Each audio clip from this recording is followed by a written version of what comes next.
Bismillahirrahmanirrahim. Assalamualaikum warahmatullahi wabarakatuh. Pemirsa, apa kabar Anda hari ini? Semoga semuanya dalam keadaan sehat walafiat dan tentunya mudah-mudahan kita selalu dalam lindungan Allah Subhanahu wa taala. Amin ya rabbal alamin. Senang sekali pemirsa, saya Kori dapat kembali menyapa Anda tentunya dalam acara Syiar Muhammadiyah Majelis Pelayanan Sosial Pimpinan Daerah Muhammadiyah Kota Medan. Seperti biasa pemirsa, kita akan membahas tema-tema yang menarik tentunya untuk dibahas, dan kali ini tema kita tidak kalah menarik dengan tema kita yang sebelumnya. Kali ini kita akan membahas Islam Rahmatan Lil Alamin, dan akan kita bahas dengan narasumber yang sudah bersama Kori di sini. Tentunya ada Ustadz Asosiat Profesor Muhammad Qorib MA. Beliau adalah Wakil Ketua Pimpinan Muhammadiyah Sumatera Utara dan juga sekaligus Dekan Fakultas Agama Islam UMSU. Kita sapa dulu ya pemirsa. Assalamualaikum warahmatullahi wabarakatuh. Ustadz, apa kabar? Waalaikumsalam warahmatullahi wabarakatuh. Kak Kori, kami dalam keadaan baik dan sehat selalu.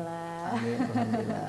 Baik Ustadz, ini kali ini tema kita cukup menarik ya Ustadz ya, yang memang harus selalu kita syiarkan begitu ya Ustadz ya.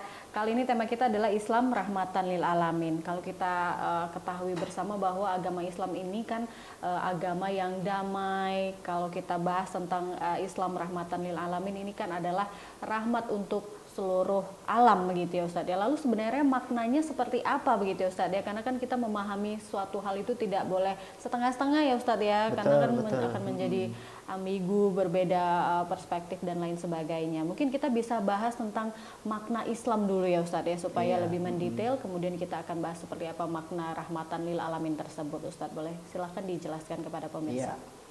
Terima kasih Kak Kori. Tentu yang pertama harus kita pahami adalah makna Islam, sebagaimana pertanyaan dari Kak Kori. Bahwa Islam itu secara sederhana dapat kita artikan dengan damai, kemudian tunduk dan patuh.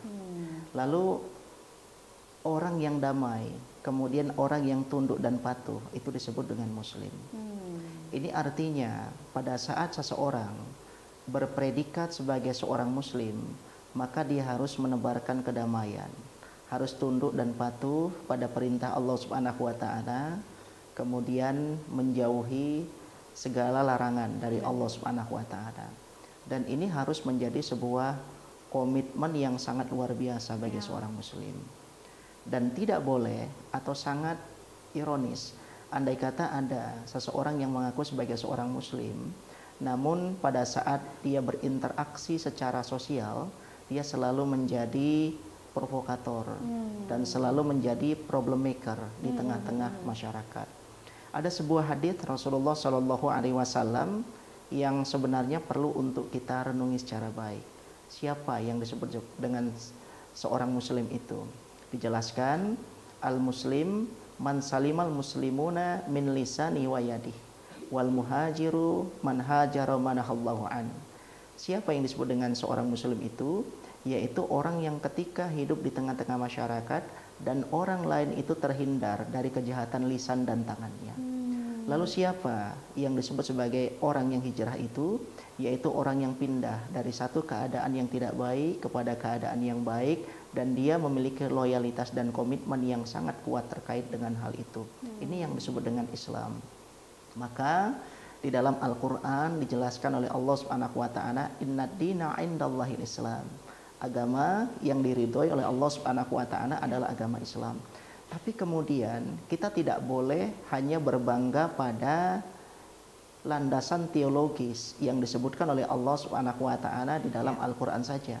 Kita harus memiliki sebuah tanggung jawab moral, baik secara individual maupun secara kolektif, untuk bagaimana semaksimal mungkin mengimplementasikan konsep innad dina indallahil Islam itu dalam kehidupan sehari-hari untuk mencapai misi rahmatan lil alamin itu.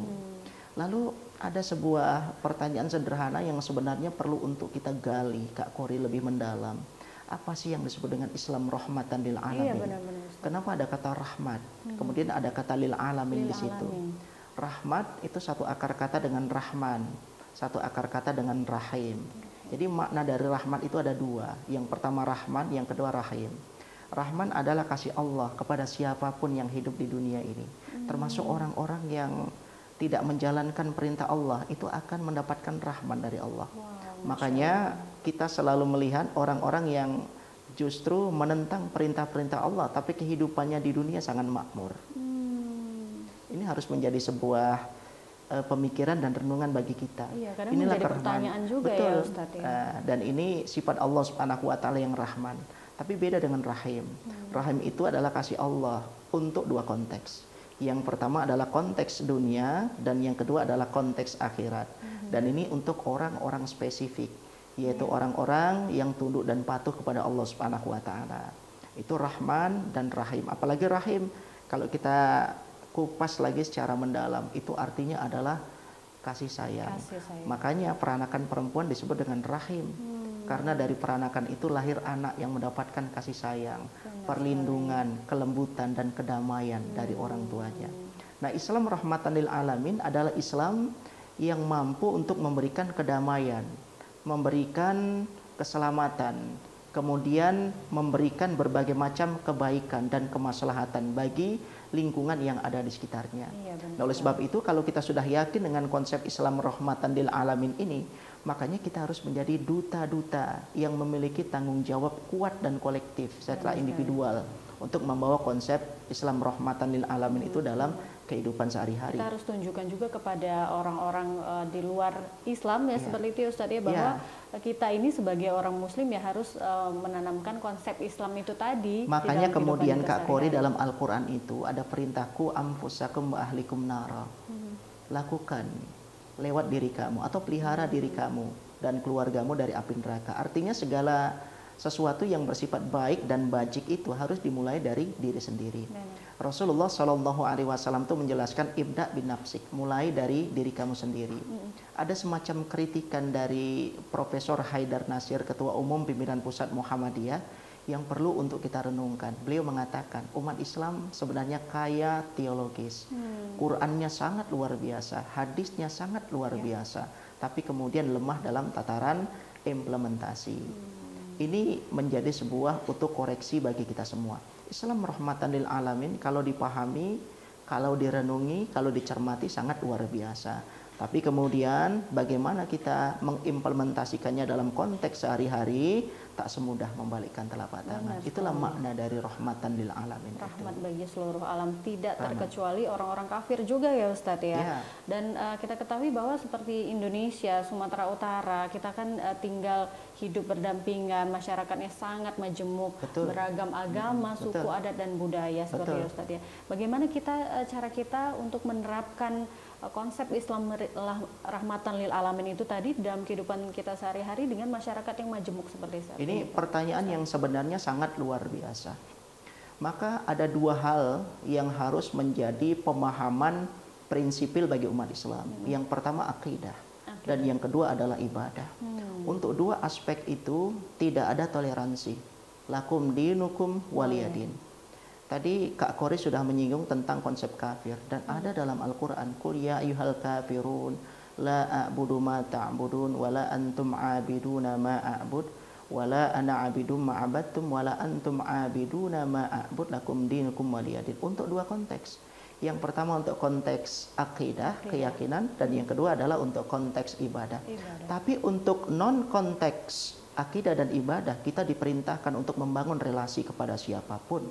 Bukankah Rasulullah Shallallahu Alaihi Wasallam juga memberikan contoh teladan kepada kita?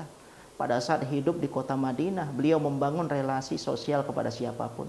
Coba kita lihat perjanjian yang dibuat oleh Rasulullah dengan masyarakat musyrik Madinah, dengan non-muslim, yang terekam dalam Piagam Madinah atau Mitsaqul Madinah. Dan yang lebih luar biasa ini, di Perpustakaan Nasional Washington DC, Piagam Madinah ini diletakkan di sebuah sudut yang sangat terhormat.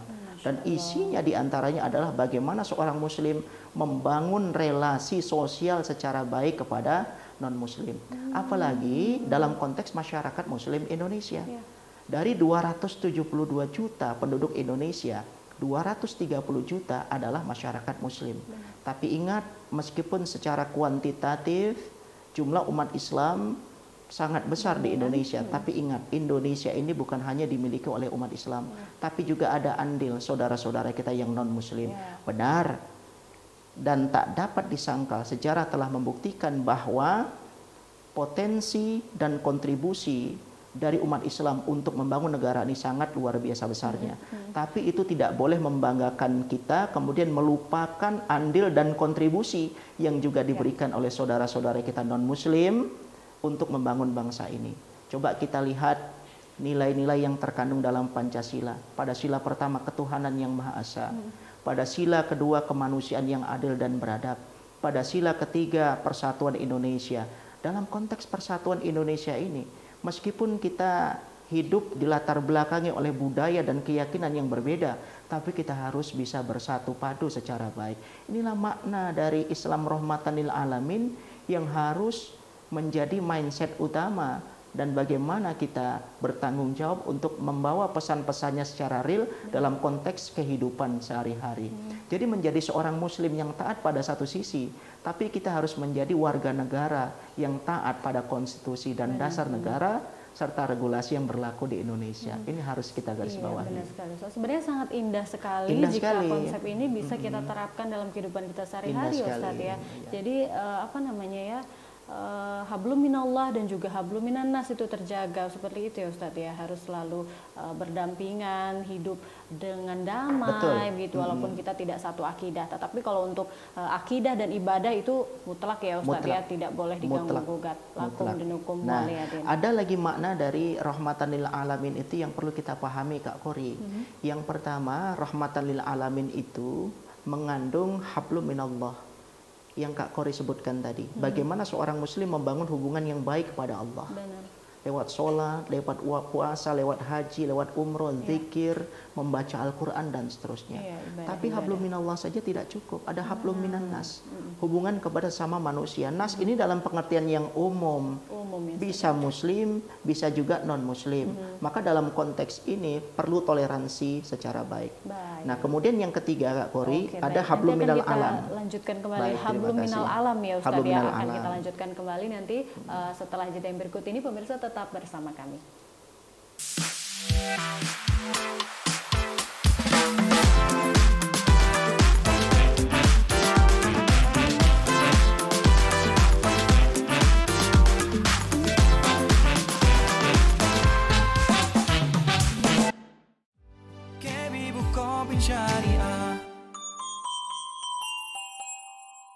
Ya, tadi Ustadz Qorib sudah menjelaskan ya pemirsa bagaimana sebagai seorang muslim kita harus menerapkan konsep rahmatan lil alamin ini dalam kehidupan kita sehari-hari.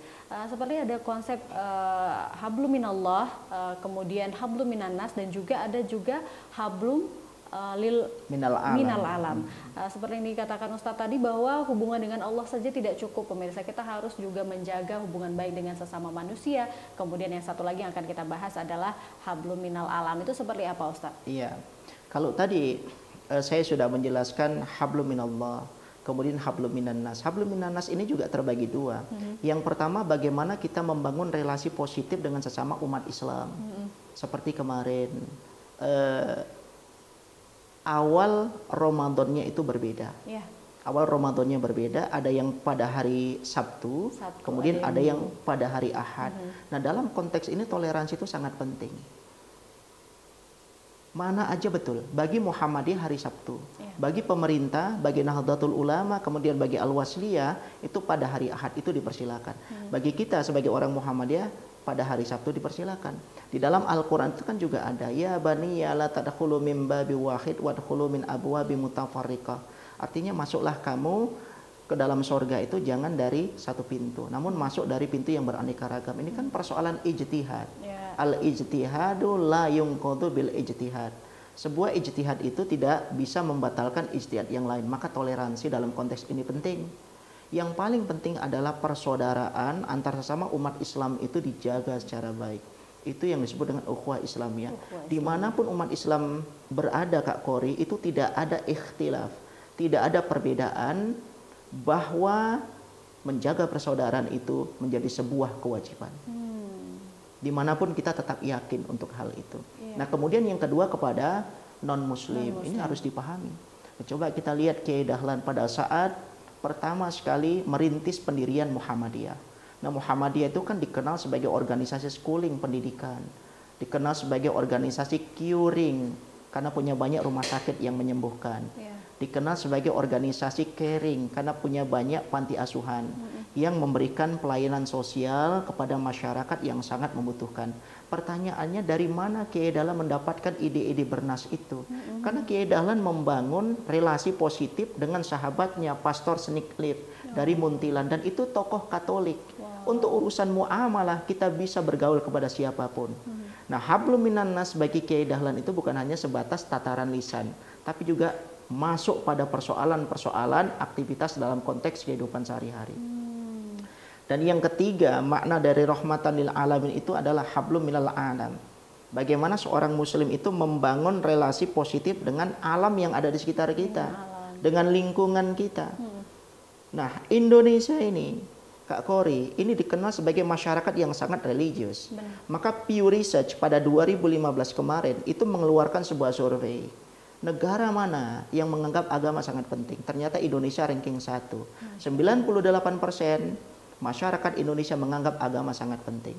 Tapi International Transparency Indonesia itu mengeluarkan sebuah survei bahwa masyarakat Indonesia ini adalah masyarakat yang hidup dalam sebuah negara dengan tingkat korupsi yang sangat luar biasa tingginya. Nah, Swiss sendiri itu menganggap agama tidak begitu penting.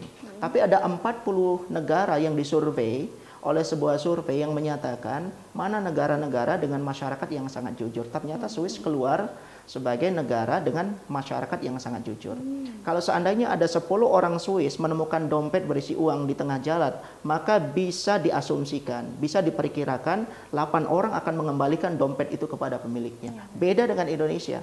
Kalau ada 10 orang Indonesia yang menemukan dompet di tengah jalan yang isinya adalah uang, bisa dipastikan 8 tidak mengembalikan dan 2 mengembalikan. Ini hablum minal alam. Kemudian makna dari hablum minal alam itu bagaimana kita berinteraksi dengan alam sekitar kita secara baik. Jaga kebersihan lingkungan. At-tahuru syatrul iman. Kebersihan sebagian daripada iman. Maka Islam rahmatan lil alamin itu menerjemahkan Islam iman itu sesuatu yang hidup dan produktif. Iman, Kak Kori, bukan hanya sebatas sebuah kepercayaan dalam batin. Allah itu esa, Rasulullah itu adalah utusan Allah, kemudian Al-Quran adalah kitab Allah. Enggak hanya itu. Tapi iman letaknya di dada. At-taqwa hahuna. Takwa itu berada di sini, iman berada di dalam hati. Kemudian dialirkan di lisan. Dan iman itu diwujudkan dalam konteks perilaku sehari-hari. Maka orang yang beriman itu adalah orang yang akhlaknya baik. Orang yang mampu untuk memberikan keamanan bagi lingkungannya. Orang yang mampu untuk menebarkan keselamatan bagi masyarakat yang ada di sekitarnya. Itu yang disebut dengan iman. Dan itu adalah Islam rahmatan lil alamin. Coba kita lihat. Sampah khususnya di kota Medan, kemudian di Sumatera Utara pada umumnya, dan di Indonesia secara nasional masih merupakan sebuah problem yang sangat luar biasa. Terutama di kota-kota besar seperti kota Medan, kemudian kota Jakarta. Padahal masyarakat kita adalah masyarakat yang sangat religius seperti hasil survei dari Pew Research itu. Tapi kenapa membuang sampah pada tempatnya atau menjaga kebersihan masih kita rasakan belum menjadi bagian dari Islam rahmatan lil alamin itu. Kak Kori, kalau kita ke Eropa misalnya, dari Jerman, kemudian Rumania, sampai ke Eropa Timur itu, ada sungai yang mengaliri dan melintasi 11 negara. Kenapa sungai itu bisa begitu bersih? Selain untuk lokasi wisata, juga untuk sumber kehidupan bagi masyarakatnya. Karena masyarakat sana itu komit dengan berbagai macam kebersihan. Pertanyaannya, apakah mereka kenal Quran? Sedikit yang kenal Quran. Apakah mereka kenal hadis? Sedikit yang kenal hadis. Tapi kebersihan sudah menjadi sebuah tradisi bagi mereka. Nah, dalam Al-Quran kita lihat, Innallaha yuhibbut tawwabina wa yuhibbul mutatahhirin. Allah itu mencintai orang-orang yang bertaubat dan mencintai orang-orang yang bersih. Bersih dalam konteks ini ada dua. Yang pertama bersih lahir dan yang kedua adalah bersih batin. Bersih lahir itu jangan buang sampah sembarangan. Itu kita mulai dari diri kita sendiri. Dan kita lakukan sedini mungkin. Think globally, act locally. Silakan kita berpikir secara global. Tapi untuk melakukan kebajikan, kita harus mulai dari hal-hal yang kecil, lokal, dan kita mulai dari diri sendiri.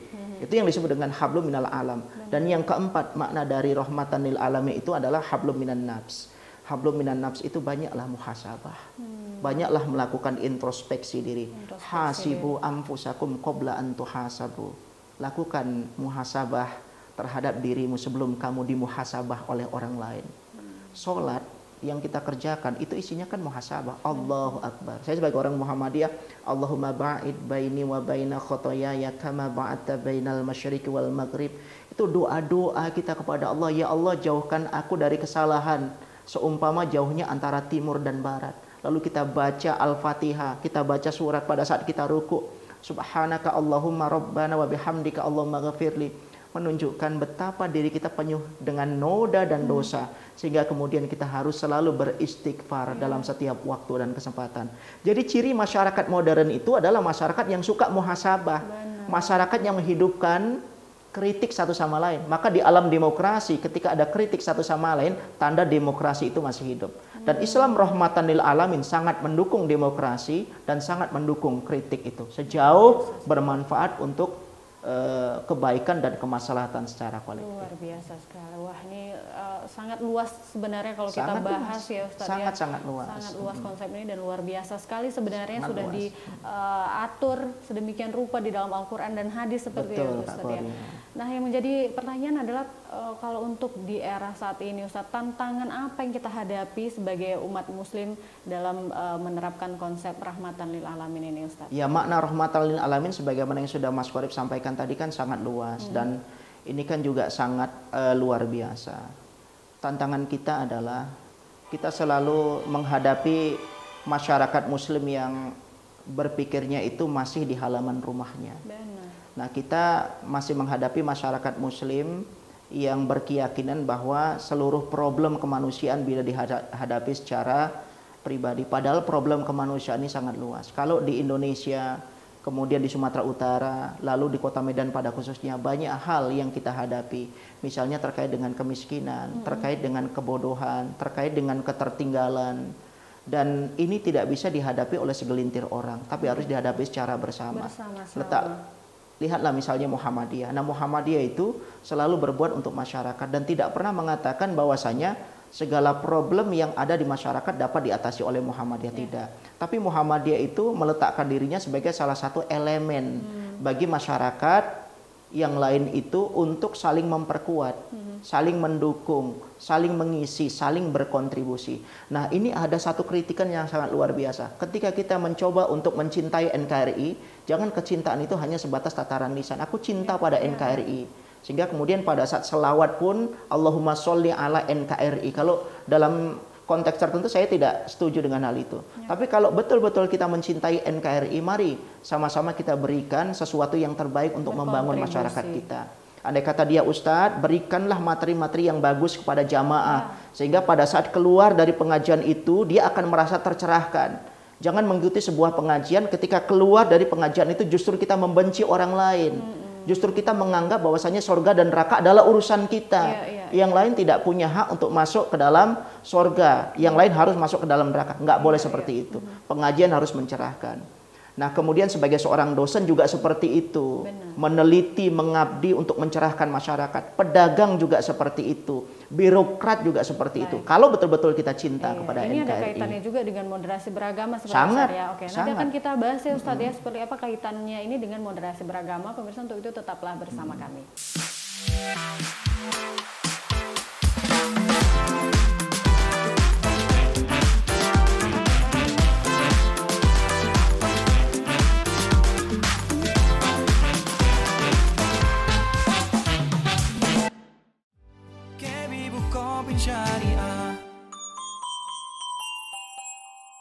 Ya, pemirsa, tentu saja sebagai umat muslim, kita harus menerapkan konsep rahmatan lil alamin ini ya pemirsa, apalagi di tengah kehidupan kita masyarakat Indonesia, Kota Medan khususnya ya, kita hidup berdampingan dengan saudara-saudara kita yang lain di luar muslim seperti itu, dan juga banyak sekali adat istiadat budaya yang diterapkan dalam kehidupan masyarakat.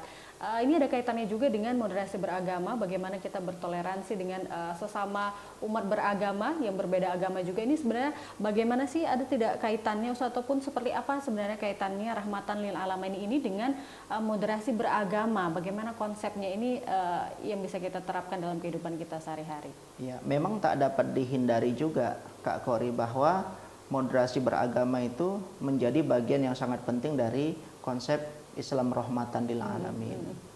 Nah, agama itu kan di dalam bahasa Inggris disebut dengan religion. Ya. Dalam bahasa Arab disebut dengan din. Din itu artinya kepasrahan, ketundukan. Satu akar kata dengan dainun, artinya hutang. Agama memang hutang yang harus kita bayarkan. Tadi kita sholat subuh, hutang kepada Allah yang harus kita bayarkan. Tapi ada hutang kedua yang harus kita tunaikan kepada manusia. Itu yang disebut dengan din, kemudian dainun. Dalam bahasa Latin, agama itu disebut dengan religare, artinya adalah reconciliation atau memperbaiki. Agama itu memperbaiki hubungan. Yang pertama hubungan kepada Allah, hubungan kepada manusia, hubungan kepada alam, dan hubungan kepada diri sendiri. Ini yang harus kita pahami secara baik. Lalu kita mengenal konsep moderasi beragama. Sebenarnya tanpa istilah moderasi beragama sendiri, Al-Quran dan hadis, kemudian praktik-praktik dari Rasul dan para sahabat sudah menunjukkan moderasi. Moderasi, moderat, artinya tengahan. Maka kemudian kalau seandainya ada diskusi, itu ada penengahnya, namanya moderator. Nah, sikap tengahan itu disebut dengan moderat. Nah, di dalam Al-Quran sendiri, moderasi itu disebut dengan wasatiyah. Jadi kemudian kita jangan terlalu takut dengan istilah moderasi itu sendiri. Kemudian kita mengatakan itu proyek dari orang-orang tertentu, tidak. Itu hanya merupakan nama saja, tapi substansinya istilah saja. Tapi kemudian secara substantif itu ada dalam Al-Quran, yaitu wasatiyah. Maka Allah Subhanahu wa taala berfirman, "Wa kadzalika ja'alnakum ummatan wasata." Dan demikianlah kami jadikan kalian umat yang pertengahan. Apa umat yang pertengahan itu? Umat yang tidak terlalu banyak berpikir, tapi juga tidak terlalu banyak berdoa. Antara berpikir dan berdoa itu seimbang. Ini yang sangat luar biasa, dan ini yang diajarkan oleh Rasulullah SAW. Maka kemudian ada sahabat yang datang, ada sahabat yang inginnya beribadah saja, dia tidak ingin menikah. Ada sahabat yang ingin terus-menerus berpuasa, kemudian tidak mau berbuka. Kemudian Rasul mengatakan, aku beribadah juga menikah, aku berpuasa juga berbuka. Ini yang disebut dengan pernikahan. Wa kadzalika ja'alnakum ummatan wasata. Bahkan dalam sebuah hadis dijelaskan, khairul umuri awsatuha. Sebaik-baik pekerjaan itu adalah yang pertengahan. Maka dalam konteks apapun kita tidak boleh berlebihan, Kak Kori. Sholat nggak boleh terlalu. Saya setuju dengan istilah Kak Kori, itu terlalu. Maka harus betul-betul pertengahan. Membaca buku jangan terlalu. Sholat jangan terlalu. Puasa jangan terlalu. Sedekah jangan terlalu. Ingat harus ada bagian-bagian yang kita save untuk diri dan keluarga kita. Wala taj'al yadaka maghlulatan ila unukika wala tabsudha kullal basti fataquda maluman mahsura. Jangan kamu jadikan tanganmu terbelenggu pada lehermu dan jangan kamu terlalu mengulurkannya. Artinya, jangan kamu terlalu bakhil. Tapi kamu juga jangan terlalu dermawan, tak boleh. Di antara itu pertengahan yang bagus. Maka moderasi atau wasatiyah itu adalah sifat tengahan. Misalnya berani, kedua ujungnya itu sifat yang tidak baik. Berani itu di sisi tertentu itu penakut. Kemudian di sisi lain itu artinya tanpa pertimbangan. Dermawan itu sifat tengahan, sifat moderat, sifat wasatiyah. Di ujung kanan dermawan itu bakhil, di ujung kiri dermawan itu pemboros. Betul kan? Nah, ini yang disebut dengan wasatiyah itu. Nah, wasatiyah itu Kak Kori memiliki beberapa makna. Yang pertama adalah tasamuh, toleran. Kita boleh tidak sependapat, tapi menghargai itu merupakan sebuah kewajiban. Ya, itu tasamuh, toleransi. Kemudian i'tidal, adil. Adil itu maknanya apa? Al-wad'u syai' ala syai'. Silakan kita membaca Al-Quran, tidak apa-apa. Tapi jangan sampai membaca Al-Quran sampai larut malam, pakai mic kuat-kuat sehingga banyak orang yang terganggu dengan suara mic itu. Tak ada yang melarang kita untuk membaca Al-Quran. Tapi juga harus adil, menempatkan sesuatu pada tempatnya. Kira-kira cocok nggak kompor itu diletakkan di ruang tamu? Tidak cocok. Ya, maka itu bukan adil, tapi zolim namanya. Zolim itu bukan adil itu. Nah, kemudian adalah tasamuh, i'tidal, kemudian muwatonah. Muwatonah itu artinya adalah cinta tanah air. Ingat, Tanah air. menjadi seorang muslim itu nggak mesti kita meninggalkan Indonesia ini. Iya. Indonesia ini hadhil jannah fil ard. Indonesia ini merupakan potongan dari serpihan sorga yang dibentangkan oleh Allah Subhanahu wa Ta'ala di Indonesia ini. Dan ingat, segala sesuatu ada di sini. Makanya kemudian Kus Plus itu, kalau seandainya kita selalu mendengarkan lagunya, itu sangat menarik, memberikan sebuah pemahaman dan doktrin nasionalisme yang sangat luar biasa. Tongkat kayu dan batu jadi tanaman. Nah, kalau misalnya kita ingin memancing di Finlandia atau di Swedia, kita harus bawa kampak dulu, kemudian kita kampak beberapa sentimeter es itu baru kemudian dapat air. Kalau di sini kita mau mancing, silakan, kita bisa mancing apa saja. Dan tanahnya sangat subur. Kenapa Indonesia masih seperti ini, Kak Kori? Karena salah manajemen saja, salah kelola. Misalnya kita bandingkan antara Indonesia dan Korea Selatan, sama-samanya kita dijajah oleh Jepang. Indonesia merdeka 17 Agustus tahun 1945. Korea Selatan merdeka pada tanggal 19 Agustus tahun 1945. 30 tahun yang lalu keadaan kita dengan Korea Selatan itu sama buruknya. Ekonominya juga tidak berkembang secara baik, tingkat korupsinya juga sangat tinggi. Tapi kemudian Korea Selatan sadar, kita dijajah oleh siapa? Jepang. Kalau orang Jepang berjalan, kita harus berlari. Kalau orang Jepang berlari, kita larinya harus lebih kencang. Kalau orang Jepang bangunnya pada jam 5 pagi, kita harus jam setengah 5 pagi. Maka Korea Selatan bisa kita saksikan maju dan memimpin dunia dalam konteks teknologi. Saya pernah menelepon seorang teman yang berada di Korea Selatan. Kala itu jam 11 malam. Saya telepon, di mana? Saya tanya begitu. Dia mengatakan, Mas Kori, mohon maaf, kami masih berada di kelas. Padahal selisih waktu antara Indonesia dengan Korea Selatan 2 jam. Lebih cepat mereka. Kalau Mas Korip telepon jam 11, maka di sana sudah berada pada jam 1 dini hari. 1 dini hari. Masih di dalam kelas. Masih di dalam kelas. Dan mereka tingkat kerjanya sangat luar biasa. Maka orang yang paling keras kerjanya adalah orang Korea Selatan. Nah, inilah makna dari moderasi beragama, kemudian wasatiyah Islam. Maka Islam rahmatan lil alamin itu mencakup wasatiyah Islam atau moderasi beragama dalam konteks negara kita. Terima kasih. Wah, ini akan sangat indah jika memang ini semua yang dijelaskan oleh Ustadz Korip ini dapat kita terapkan dalam kehidupan kita sehari-hari ya pemirsa. Karena memang sebagai umat muslim, jika kita benar-benar memahami konsep Islam itu, kita akan menjadi umat yang sebaik-baiknya. Bagaimana kita berhubungan dengan Allah Subhanahu Wa Taala, hablum minallah, juga kepada sesama umat, tidak hanya sesama umat muslim ya pemirsa, tetapi juga saudara-saudara kita di luar dari agama Islam. Ini luar biasa sekali. Ustadz, ada yang ingin disampaikan kepada pemirsa di rumah, pesan-pesannya agar konsep rahmatan lil alamin ini benar-benar dapat kita jalankan dalam kehidupan kita sehari-hari. Ya, yang pertama tentu para sahabat perlu juga saya sampaikan, mari masing-masing kita memiliki sebuah komitmen dan loyalitas yang sangat kuat untuk menjadi duta-duta rahmatan lil alamin. Dan kepada para sahabat non-muslim harus dimengerti bahwa Islam adalah agama rahmatan lil alamin.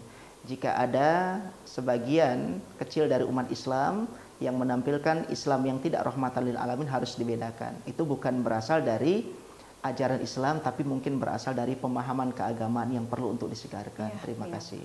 Baik, terima kasih Ustadz Asosiat Profesor Muhammad Korip MA yang telah bergabung bersama kami, memberikan informasi ilmu yang sangat bermanfaat untuk kita semua ya pemirsa. Mudah-mudahan ini dapat kita renungi bersama, dapat kita terapkan, dapat kita aplikasikan dalam kehidupan kita sehari-hari, agar agama kita, agama Islam yang luar biasa ini dapat berkembang dan rahmatan lil alamin untuk kita semuanya, umat muslim dan juga seluruh umat yang ada di dunia ini. Amin ya rabbal alamin. Amin ya rabbal alamin. Baik pemirsa, saya kembali mengingatkan kepada Anda, silahkan komentar sebanyak-banyaknya di kolom komentar, karena akan ada 3 komentar terbaik yang akan dipilih oleh KB Bukopin Syariah dan akan diberikan hadiah yang menarik tentunya. Ya, jangan lupa ya. Dan jangan lupa juga untuk komen, like, subscribe YouTube channel kami ya. Untuk itu terus saksikan acara ini dengan tema-tema yang lain dan tentunya juga menarik. Terima kasih atas perhatiannya. Billahi taufik wal hidayah. Wassalamualaikum warahmatullahi wabarakatuh.